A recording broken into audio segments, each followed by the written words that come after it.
Hello, everyone, and welcome back to Beyond the Scoreboard, presented by RDSC.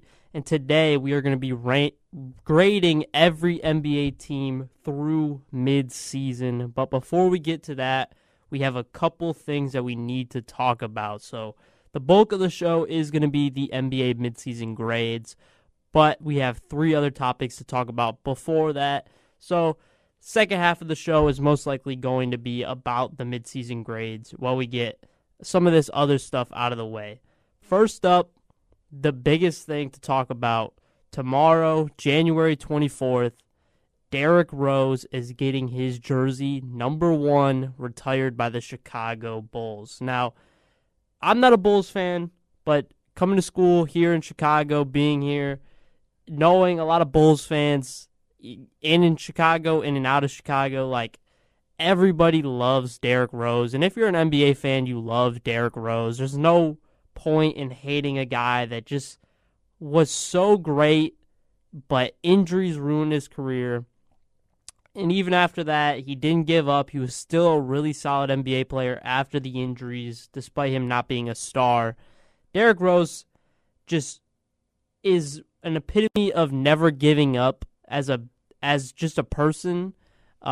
You were at the peak of peaks, winning MVP, going toe-to-toe with LeBron James in the playoffs, and injuries derailed your career, but you still never gave up. You still continued to be a really solid role player no matter where you went, especially those last couple of years when he was on the Knicks, and even when he was on the Pistons, he was still really good.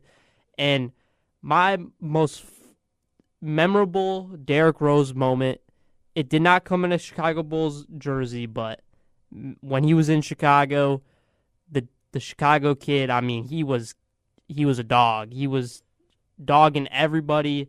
There was no guard in the NBA at that time that wanted to go out there and guard Derrick Rose. But my most memorable Derrick Rose moment is his 50-point game when he was on the Minnesota Timberwolves. Now, I get that was not prime D Rose, but just the amount of emotions that came across Derrick Rose in that game. And you saw everybody, no matter who you were a fan of, was cheering for Derrick Rose that night, because he is one of those guys that you just cannot hate if you were an NBA fan. There's no point in hating on Derrick Rose, and I just fully remember that night like it happened just a year ago, when I think it happened in 2017, 2018. It was a super memorable night. And obviously going back and listening to Jeff Teague talk about that, because he was also on that team, and how Derrick Rose before the game came in and was like, I'm going for 40, and then he got to 40, and then you saw Derrick Rose start to cry, and then he was like, Jeff Teague's like, man, you got to go for 50. It's just, man, it gives me goosebumps thinking about his 50-point game and just thinking about Derrick Rose in his prime and how much he meant to the city of Chicago, the Bulls organization, and just basketball itself. We saw a lot of great players get their jersey cut or get their career cut short. Derrick Rose was partially that kind of player, but still, like I've been saying, after the injuries, he was still so good, and he still showed you flashes of man, if Derrick Rose never got injured, what could have been for the Chicago Bulls? And Derrick Rose in his career, he is for sure, in my opinion, a first ballot Hall of Famer, just for the amount of influence he has on the game of basketball.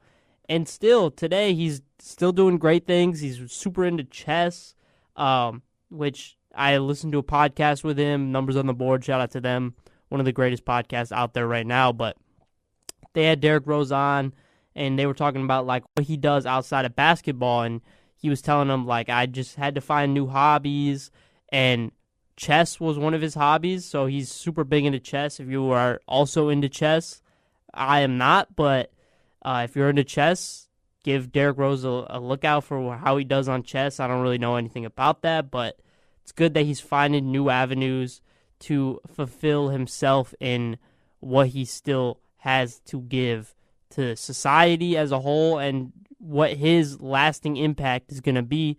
And then he also recently, the Rose Flower Shop in Chicago, which is super dope. Definitely got to go check it out one of these days. But, man, Derrick Rose, I'm so excited to watch him get his jersey retired tomorrow.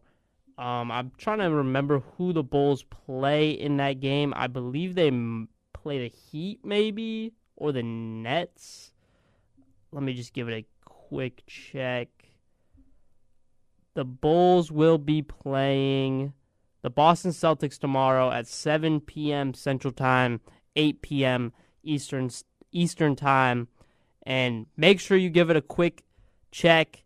Derrick Rose jersey retirement. Wish I could be there in attendance. That'd be a huge game to go to. I would just love to see Derrick Rose and all the emotions that's going to be in that game. Hopefully the Bulls can also pull out the win despite not really wanting to win, but hopefully they don't let the Celtics spoil Derrick Rose jersey retirement night. But, man, Derrick Rose, one hell of a player. Probably will never see a Derrick Rose ever again, just because of the impact he has on just one singular city. Being from Chicago, it was great to see Derrick Rose. I'm so glad that I was able to watch a little bit of prime Derrick Rose. I mean, I was still super young, but did get to see a little bit of it. And even as I got more into basketball, I still realized the amount of effect that Derrick Rose had on a lot of people and still has on a lot of people. There's people all around the world that their favorite player is Derrick Rose. And, like, yeah, he never won a ring. He never only won one MVP.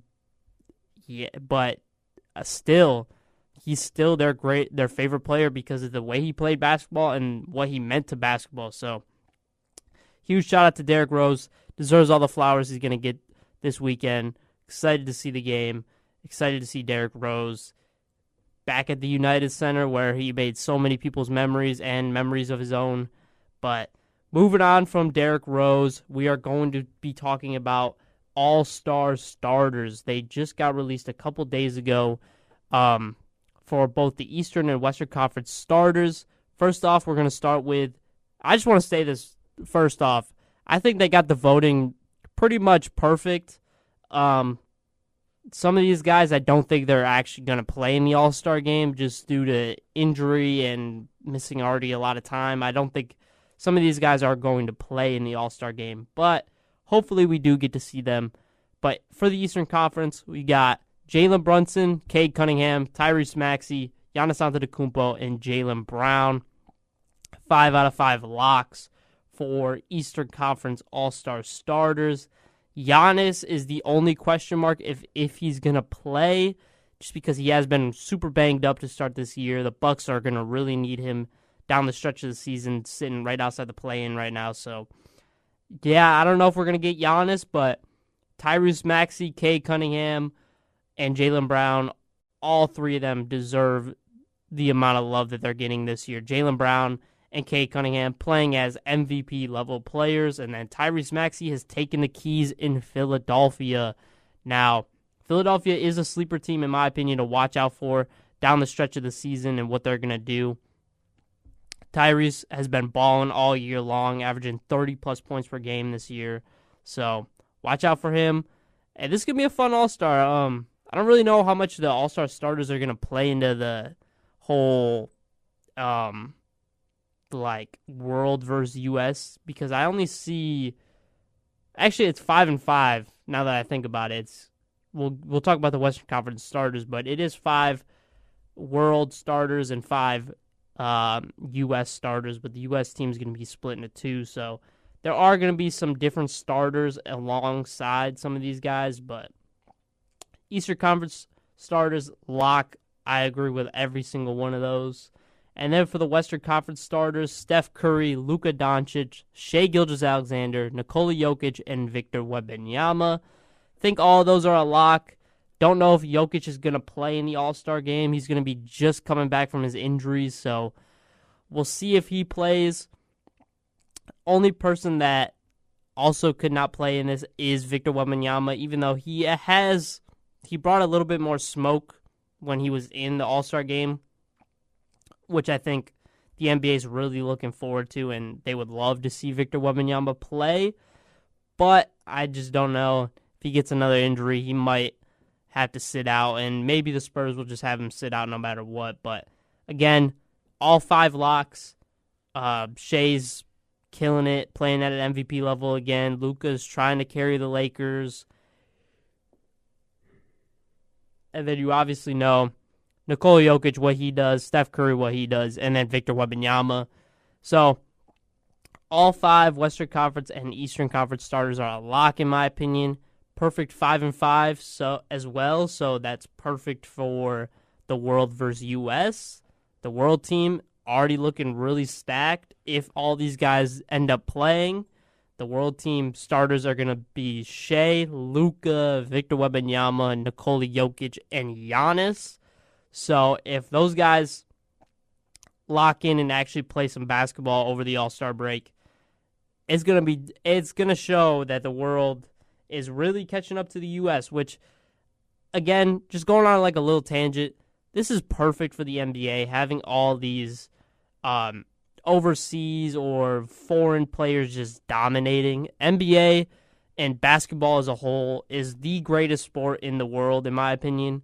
I get we live in the U.S., so baseball, football, all kind of overlook the NBA, but in 10 years' time, the NBA has been the fastest growing sport since the 90s probably. I don't know exactly when it started becoming the fastest growing sport, but it's going to be continuing to be the fastest growing sport. You don't need a lot to play basketball.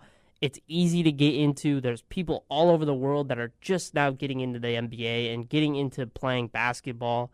It is the greatest sport on the planet. How much it brings a lot of people together. Alongside soccer, I think basketball is what could rival soccer because, or football, however you want to pronounce it. I think basketball is the closest sport that will ever rival soccer or football just because of the pure already dominance we've seen from foreign players in the past, and now the last 7 years have all been won by a foreign MVP in the NBA. So, and now we have Rudy Gobert, who's dominated Defensive Player of the Year over the last decade. Victor Wembanyama, if he stays healthy, is going to dominate Defensive Player of the Year. So, and again, if you look at the MVP odds, it's Shea up there again, Luka up there again, Jokic, if he gets enough games, is going to be up there. So 3 out of the top 5 MVP voters this year are going to be foreign players again. So it's just great to see how much the NBA has changed. And just even the little amount of time that I've really watched the NBA, it's probably been, as a really solid NBA fan, probably 8 to 9 years.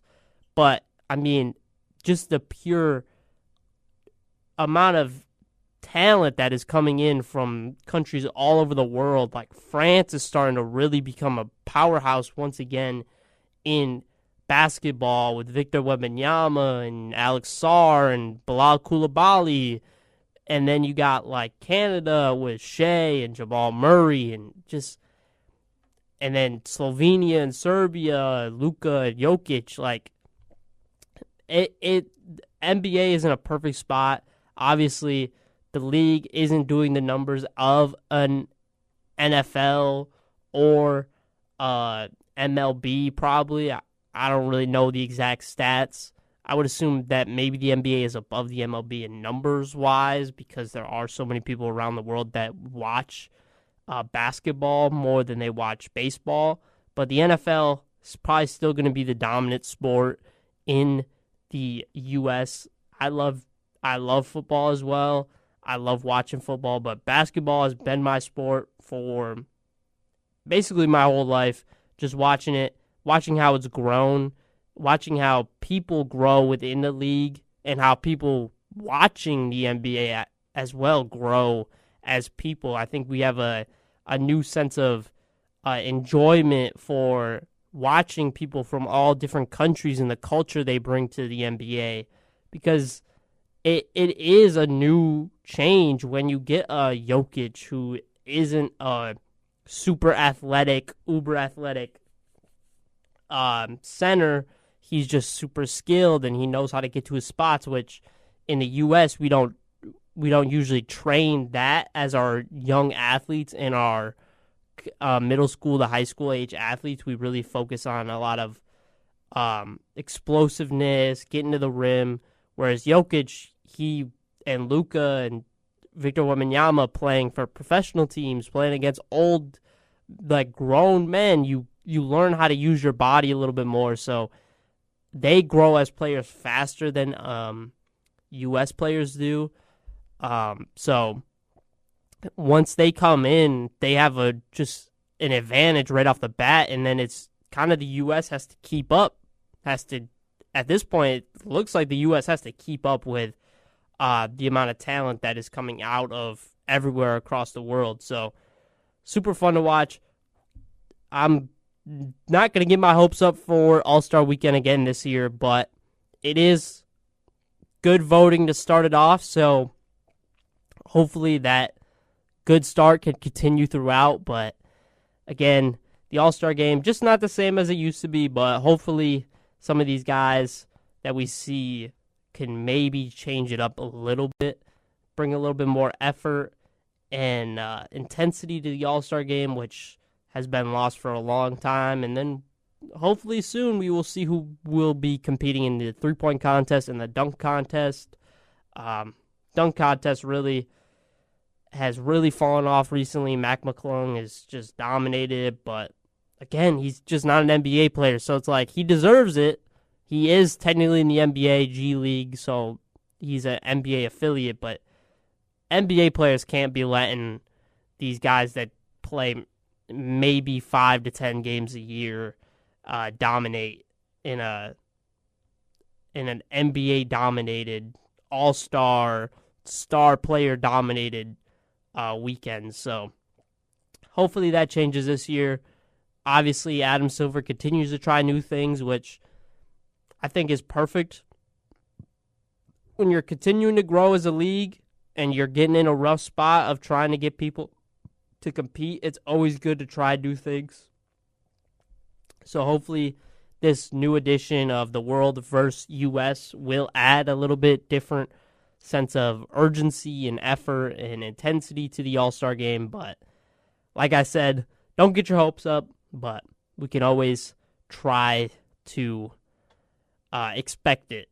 Next up, the final thing before we get into NBA midseason grades is the Golden State Warriors and what has been going on with them recently. If you do not know, a couple days ago, one of their stars, Jimmy Butler, tore his ACL and will be out for the rest of the NBA season. Now, this is a huge hit to a team that has already struggled all year in the Golden State Warriors. Right now, they are sitting at, let me just find it real quick, after their win last night against the Dallas Mavericks. Or no, their loss last night to the Dallas Mavericks. They are now sitting at the 8th seed in the Western Conference, right behind the Minnesota Timberwolves, and then right above the Portland Trail Blazers and the Los Angeles Clippers. 25-21, lose Jimmy Butler a couple nights ago, and then last night, Jonathan Kuminga left the game early with a knee and ankle injury after already requesting a trade. He wants out of Golden State, which I fully understand from him as a player. Steve Kerr doesn't respect him. The front office doesn't respect him. They don't want him on the floor. He had a great start to the year where he was playing defense. He was doing everything that he needed to do to be in the lineup, and then he gets a couple bad games in a row, and Steve Kerr just instantly kicks him back to the bench, where some games he gets DMPs, which the level of skill and effort that Jonathan Kuminga will give to any other team is not somebody that should be sitting on the bench. And now the Golden State Warriors, they're in panic mode. What does Mike Dunleavy Jr. do with these final years of Steph Curry, where 35, 36-year-old Jimmy Butler just tore his ACL? What are we going to do with him? We paid him $60 million a year last year when we first traded with him. So it hasn't even been a year since the trade.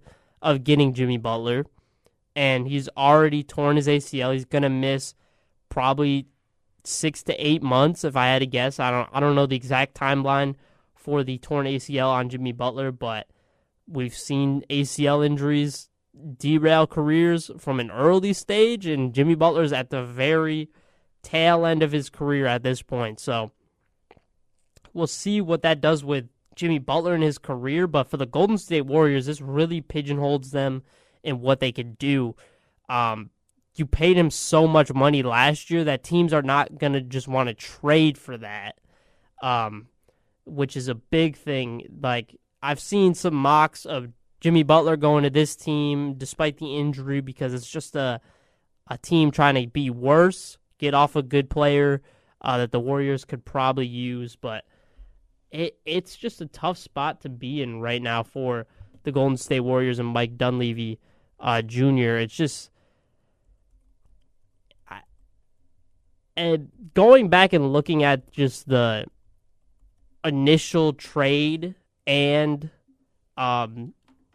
contract extension of Jimmy Butler, it just never was the right move to make. Now, right now, just looking back on it, Jimmy Butler is making $54 million this year and then $56 million next year. So whatever team is going to trade for him, they're going to trade for him and have him for half a year next year before he becomes a free agent, which there are definitely some teams that would be willing to make that just because buying into a expiring contract, despite it being 2 years, a year and a half, it is a worthwhile investment, especially if there is somebody else that becomes available. I just think about Trae Young and what the Wizards and the Hawks, what they did. Wizards bought into not Jimmy Butler, CJ McCollum and Chris Middleton as expiring contracts, got assets for bringing in expiring and bad contracts, and then flipped CJ McCollum and Corey Kispert into Trae Young. So if there are teams out there that are willing to do that, I think it's definitely a worthwhile investment of getting Jimmy Butler because, yes, he is coming off a really bad injury. I still think next year there will be teams invested and looking into his skill set that he will bring, but it also depends on the timetable of his return. If he's going to be out for a full year, it's going to be really tough for a team to buy in on him. So I think once we get an estimate of how long it's going to be until Jimmy Butler can return to basketball, that's when you'll see maybe if teams are willing to trade. But some trades I saw was Jimmy Butler and Jonathan Kuminga going to the Chicago Bulls for Nikola Vucevic, Zach Collins, Kevin Huerter, and Patrick Williams. And I saw that trade, and I thought that was a perfect trade for both the Bulls and for the Golden State Warriors. The Golden State Warriors get a center that can stretch the floor and rebound the ball in Nikola Vucevic, get another sharpshooter in Kevin Huerter. Then you get Zach Collins as just a rotational piece. You don't really have to play him. You could play him if you want. And then you also get Patrick Williams, who is a solid defender at times. He doesn't really bring a lot on the offensive end. But that is also 3 expiring contracts, I believe, in Zach Collins, Kevin Huerter, and Nikola Vucevic. I know for sure Nikola Vucevic and Zach Collins are expiring contracts. I'm just not sure if Kevin Huerter is. But that gives the Warriors an option to be a little bit more competitive this year. Get off the Jonathan Kuminga just down spiral that has been him on the Warriors. And you then get a lot of free money this coming offseason to try and make a max contract slot. So I think it's worthwhile for the Warriors. It just really depends on if the Bulls are willing to bring on Jimmy Butler and not have him. Because obviously we know the Bulls are just very competent, or they are so okay with being mediocre that I don't know if they are going to be willing to forfeit 10 to 15 losses for the rest of the year because they're not going to have Nikola Vucevic, who is a really solid piece to them. But they do bring in Jonathan Kuminga, who's a young piece that I think could look good next to Kevin Huerter, next to Modest Buzelis, and then if they do anything with Kobe White or Ayo Dosunmu, I think Jonathan Kuminga could really be a solid piece on the Chicago Bulls. And then I like all the pieces the Warriors are getting back. Maybe not Patrick Williams. I think that is something that could definitely hinder the Warriors from accepting this trade, is if Patrick Williams is involved, just because that contract is one of the worst in basketball.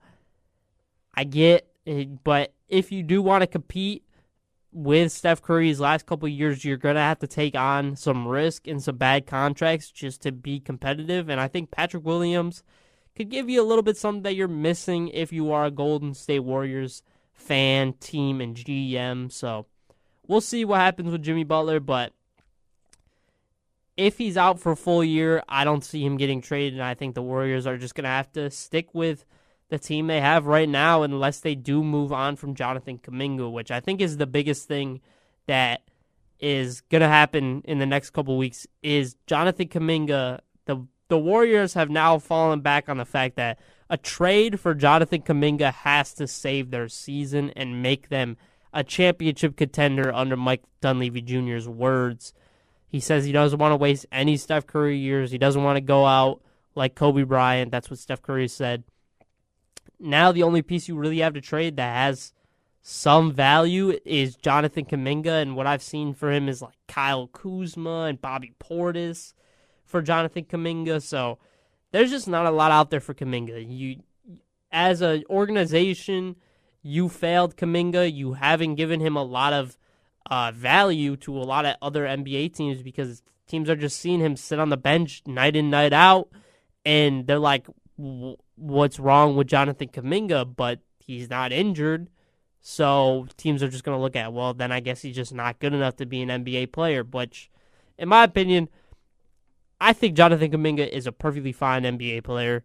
I think he just needs to be in a different situation other than the Golden State Warriors. I would love to see him in Sacramento, personally, next to Keegan Murray, next to Nick Clifford. I think he could be a really solid piece for us.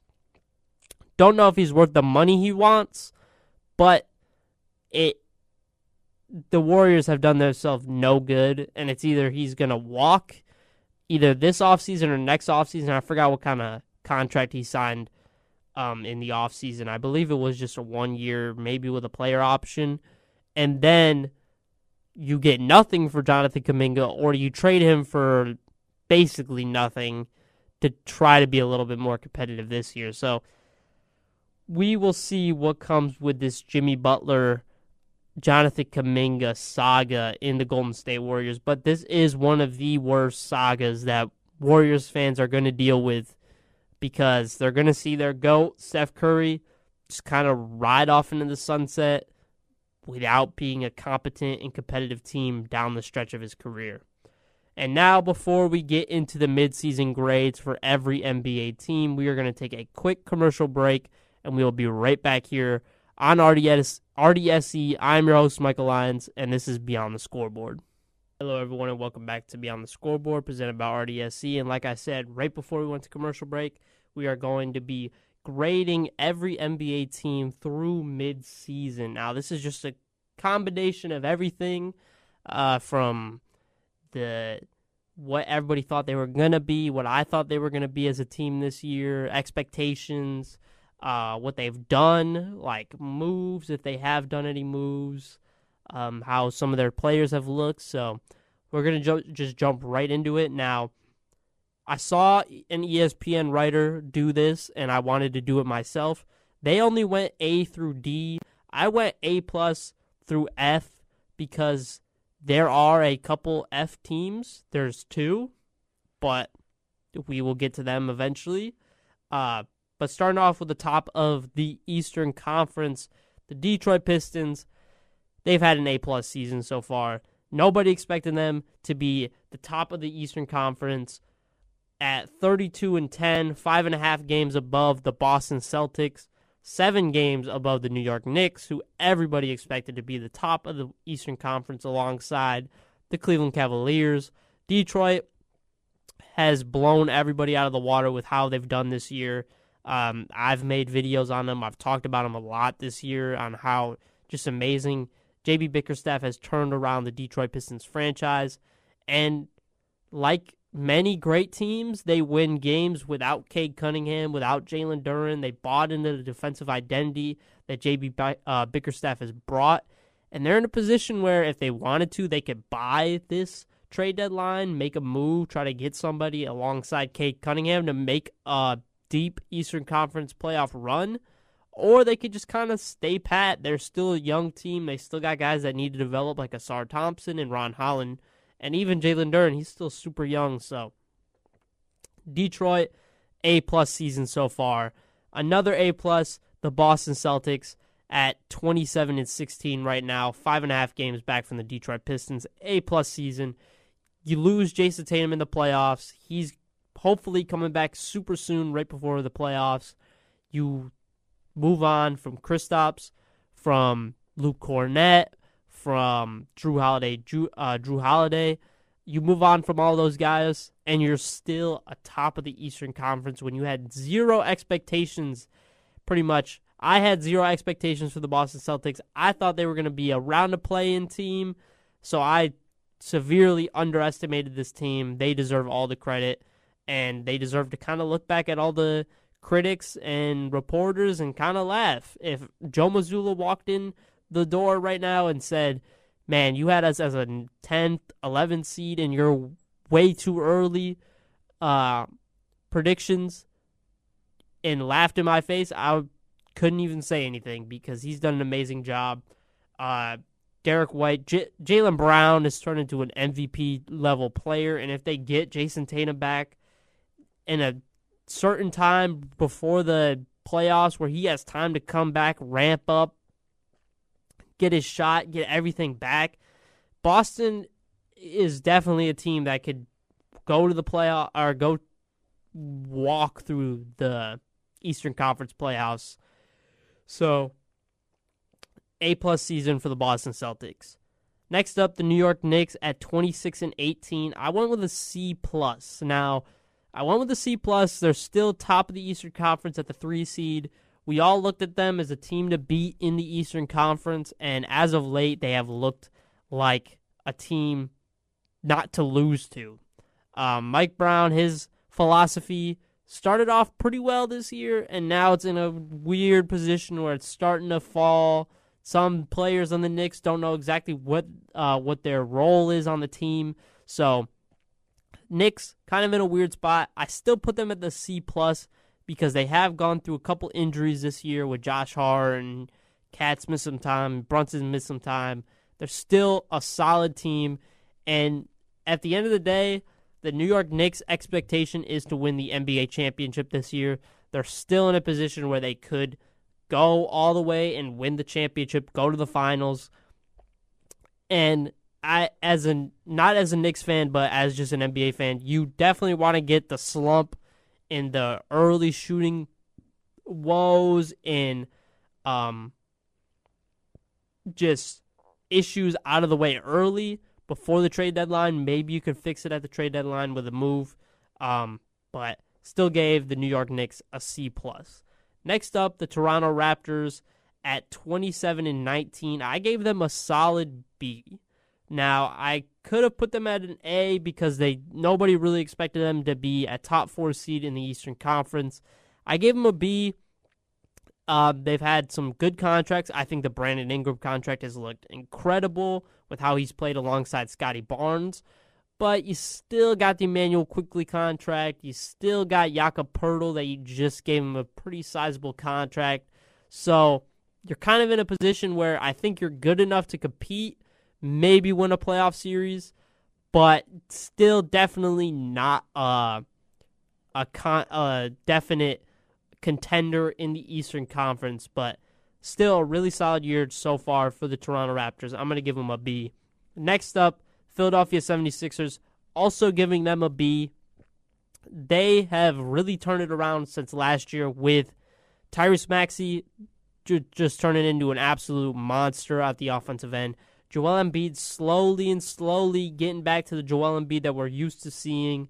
Paul George still a question mark if we're going to get him at all to a sizable what he was a couple years ago. He did show a couple games. I think last week when they played the Cavs, maybe I watched their game.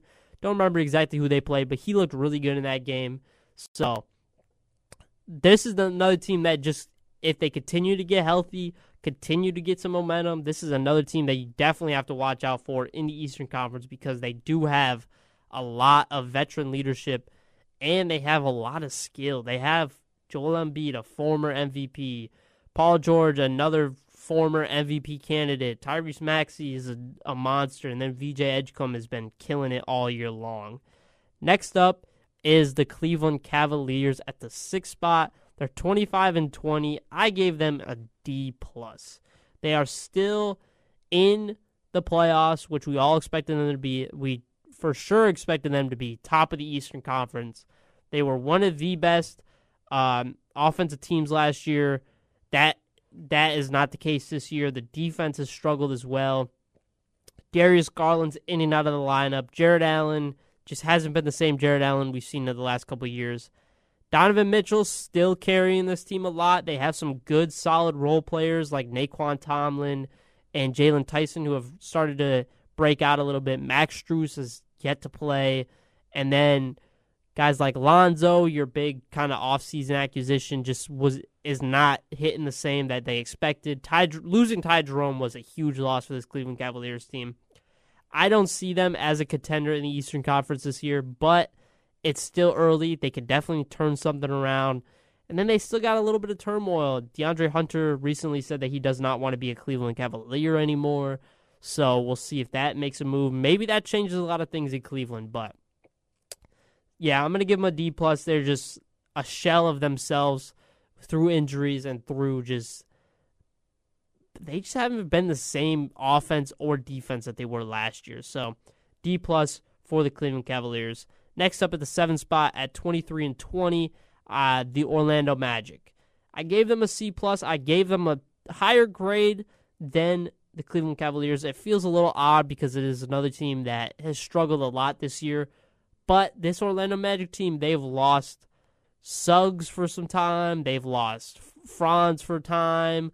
They've lost Paolo for time. Desmond Bane's really been the only person that's constantly in the lineup. Anthony Black is finally starting to break out for this Orlando Magic team, which that is a huge success. And I think if you get them a couple of weeks, a month maybe, a month and a half of just all their guys being healthy, I think this team could definitely climb up the standings a little bit. And they're definitely not an easy team to get rid of in the playoffs. I trust this Orlando Magic team going into the playoffs more than the Cleveland Cavaliers team. Everybody expected an offensive jump from this team. That hasn't been the case, but the defense has finally started to fall back to where it was a couple seasons ago. Still not great, but better than the Cleveland Cavaliers. So I trust Orlando more than Cleveland, so I gave Orlando a C+. At the 8th spot in the A seed in the Eastern Conference is the Miami Heat. I gave them a C. They're the definition of mediocre, as they have been the last couple of years, constantly in the play-in, probably going to make it in the playoffs, but that's not what you really want from this Miami Heat team because they're not capable of winning a playoff series in my eyes. So I just gave them a C. Middle-of-the-road team, gets a middle-of-the-road grade. They haven't done anything spectacular this year. They haven't made any moves.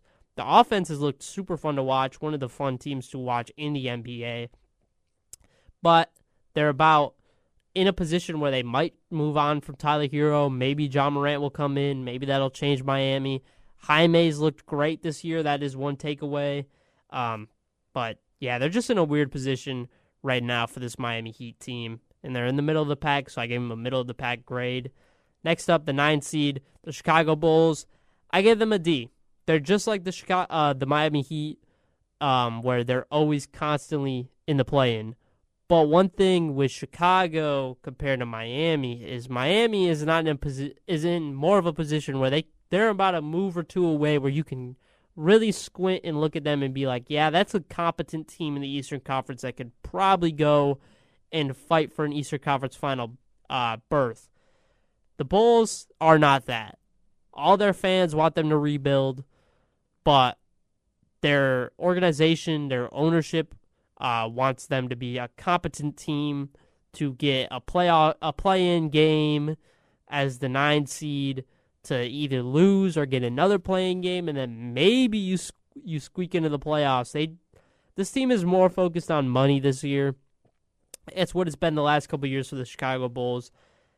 Hopefully they blow it up this trade deadline, move on from some of their pieces, but man, it's tough to be a Bulls fan, I would have to guess.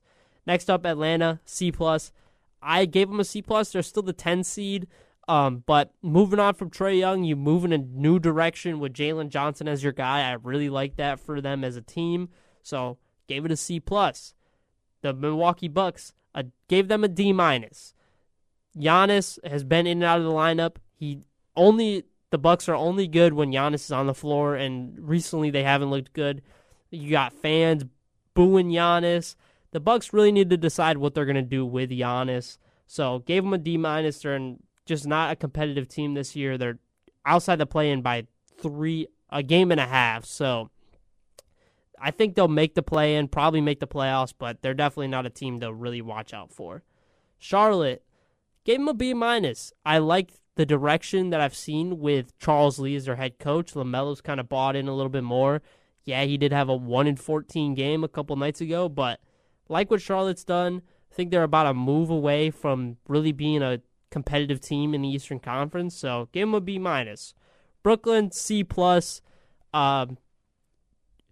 Fernandez continues to do exactly what he's done since going to Brooklyn. They're a competitive team that every night they're going to be competitive with the team they're playing, but they're probably going to lose at the end of the day. But give them a C+. I like some of their rookies, but also some of their rookies just haven't really shown much. And then they're in a position where they got Michael Porter Jr. that can give them some solid assets if they decide to trade him away. Washington, gave them a B-. They're 10-33, but they traded for Trae Young. He's probably not going to play the rest of this year. He's probably just going to sit. They're in a position to get another top draft pick this year. Hopefully they do, and if they do, they get a AJ DeBonsa, they get a Darren Peterson, they get a Cam Boozer. This is a team that is definitely going to be a play-in team next year, so love that for the Wizards. They're finally getting in a direction of trying to win some basketball games in the next year. Then the Indiana Pacers gave them a C. They lost Tyrese Halliburton. They lost Miles Turner. You expected a downfall for this team. They're at the 15 spot. They're in a chance to get a number 1 pick this year, so that is a huge for them.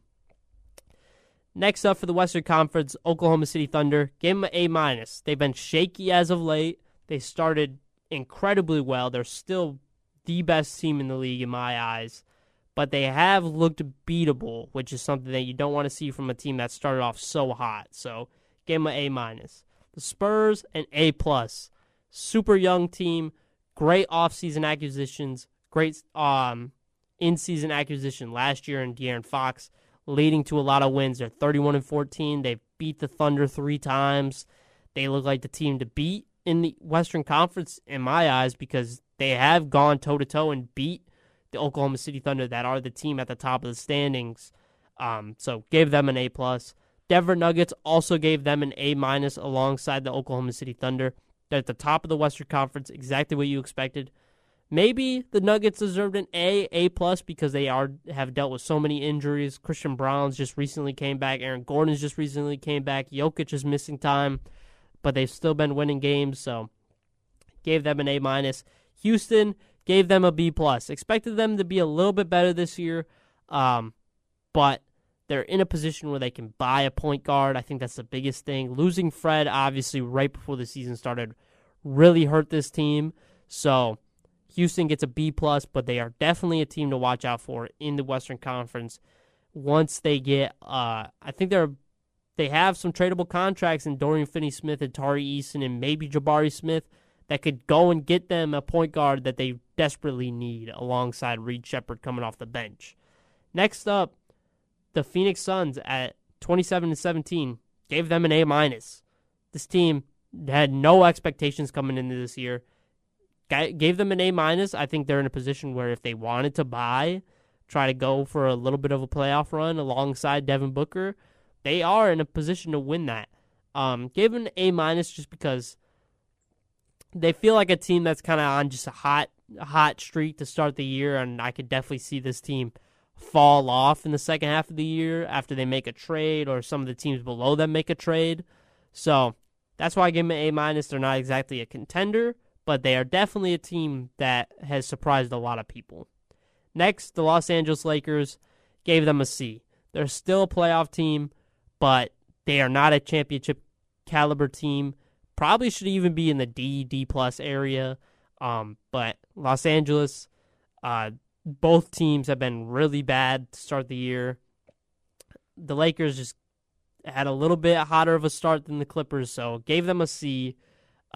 Hopefully Austin Reeves comes back. He's been just a huge loss for them this year, so hopefully once he comes back, maybe we see the Lakers buy in a little bit more, but the defensive effort from this team it's so annoying to watch. Next up, the Minnesota Timberwolves, gave them a B-. They're in the play-in right now. I still think this is a team that's going to be comfortably in the playoffs. Anthony Edwards has missed some time to start the year. And again, that's a team that, like the Houston Rockets, some people are counting them out a little bit, but if they make one move to get a point guard, no matter the caliber of point guard, as long as it's better than they have right now, you got to watch out for this team. Next up, the Golden State Warriors, gave them a D. This is coming right after the Jimmy Butler injury. They just have not been good all year long. They're old. They have young talent, but their young talent isn't good or they don't play it. Steve Kerr is on the last couple years of his career. Same with Steph Curry. This Warriors team just is not good, in my opinion. So I gave them a D. People looked at them as championship-level team. They just have never been that this year. Next up, the Portland Trailblazers, 23-22. Gave them a C+. They started the year super hot. Obviously had the Chauncey Billups situation that ruined some momentum early. Got Tiago Splitter. I think he's done a great job. I think he's going to take over as the Trailblazers head coach full-time after the year. But despite the hot start, they haven't had Scoot Henderson all year long. That's a loss. Drew Holiday was a huge loss early on in the season after their hot start. Jan Hansen hasn't really played much, hasn't really shown much. But, again, still a good team that I looked at as personally being a play-in team this year, and I'm happy that they are in that position. So I gave them a C+ because I expected this, but I could definitely see a lot of people also did not expect this. Next up, the Los Angeles Clippers, gave them a C-. Now, a lot of people are going to think they probably should be in the D range, D+. I gave them a C- just because of how bad the season started with the Chris Paul situation and just the record, losing Zubac. To fight back like they have to get to be a play-in team so quickly, they can definitely get back to a playoff spot. Right now, they're 6.5 games back from the Lakers and 7 games back from the Suns. If they could continue their hot stretch with James Harden and Kawhi leading them, they are definitely a team that you can look at as going back to the playoffs. I don't look at them as a contender this year just because they have to exert a lot of energy to get to that position, and they already are a very old team, but got to give a little bit props to the turnaround they've had over the last month, 2 months for the Los Angeles Clippers. Next up, the Memphis Grizzlies at 18-24, gave them a D+. Tomas Isolo has not done what they expected him to do. John Morant wants out of Memphis. The Grizzlies want Ja out of Memphis, but there's not a suitable trade package that they want and teams are willing to give up. And yeah, they've had some bright spots of Cedric Howard has come in. He's been a really solid rookie. Vince Williams has finally started to come back a little bit. Gigi Jackson's had started to come back a little bit, but they're still a D+ grade for me. The Dallas Mavericks, 19-26, gave them a C. Cooper Flagg showed some flashes, but the rest of the team up and down, up and down, up and down all year long. So I think they're just in that middle of the pack. They've dealt with a lot of injuries, so can't really blame it too much on them. But Dallas gets a C. Utah also gets a C. They're in a position where they could sell some of their guys. Keontae George is finally broken out like he was in his rookie year, so that's super fun to see. Ace Bailey, their rookie, just hasn't performed. He's been injured, in and out of the lineup. And then Cody Williams, their draft pick from last year, just also hasn't been good. So Utah, in that Dallas of injuries and still being a young team, they get a C. And then the two F teams, the Sacramento Kings and the New Orleans Pelicans. There's not much to say about either one of these teams. Sacramento has all the talent in the world. Doug Christie just does not know how to coach the team. They are an F team. And then the New Orleans Pelicans, the worst team in the NBA outside of maybe the Indiana Pacers, and they don't have their first-round pick with so much talent as well. Two really bad bottom-of-the-table teams, and one of them is my own. But hopefully we can get a good draft pick since the Pelicans won't. But this has been Beyond the Scoreboard. I hope you guys all enjoyed. Make sure you go out there, watch Derrick Rose jersey retirement tomorrow. And if you're in the city of Chicago and anywhere in the East Coast, upper East Coast, stay warm. It's going to be a cold weekend, but I hope you guys enjoyed. This has been Beyond the Scoreboard, and I'm your host, Michael Lyons.